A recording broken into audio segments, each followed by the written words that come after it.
Happening today, SUNY Chancellor John King will give the State of the University address.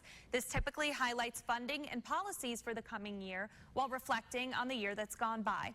I'm joined this morning by Fred Kowal, president of United University Professions, the union that represents all faculty at SUNY campuses. Thanks for being here. Thanks for having me.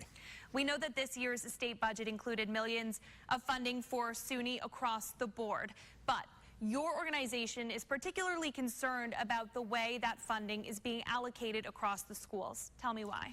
Absolutely. We're very concerned because, first of all, 2 years in a row now, the governor and the legislature have provided historic levels of funding for SUNY to help undo the austerity budgets in the Cuomo years. And yet, in both years, the chancellor has put forward a plan where the resources are not going to those campuses that suffered the most during those Cuomo years.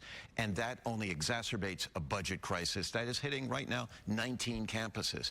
Those deficits need to be addressed so that the whole system can grow to a better future.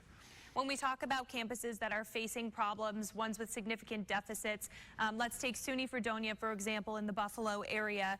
They had a number of different programs and majors cut for students. That was announced back in December. Students have since protested.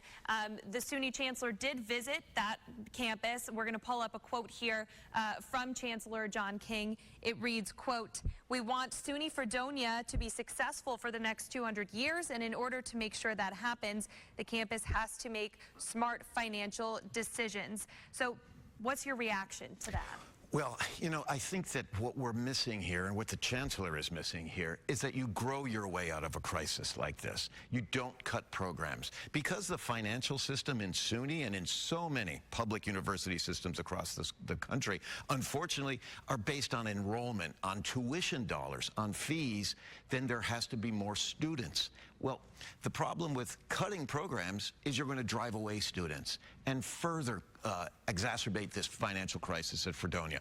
I was out there a couple days after the chancellor was there. We had a rally. Students are energized. They want to support that campus by ensuring that the financial support from the state comes to the campus, not for themselves, but for the students who come in the next generations. And I think that's where the strength of SUNY lies, a true investment by the state in a system that serves not just the students now, but future generations. So I think the chancellor is way off base in saying you can right-size campuses.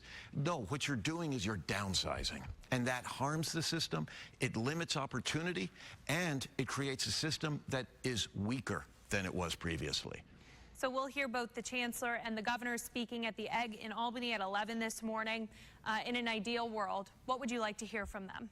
What I would like to hear from them is a commitment to undo over a decade of austerity budgets that have brought real harm to campuses, to the work UUP's members do, and to our students and communities. I want to hear from the governor that she rejects John King's plan for SUNY, that what she wants is a growing SUNY to support upstate communities, to support medical education for the next generation of doctors and nurses, to invest in the campuses that function so well and have been, even though budgets have been so poor. I think that this has to be the moment when the governor and hopefully the chancellor turn away from a shrinking system to one that grows, expands, offers more opportunity and economic development in upstate New York.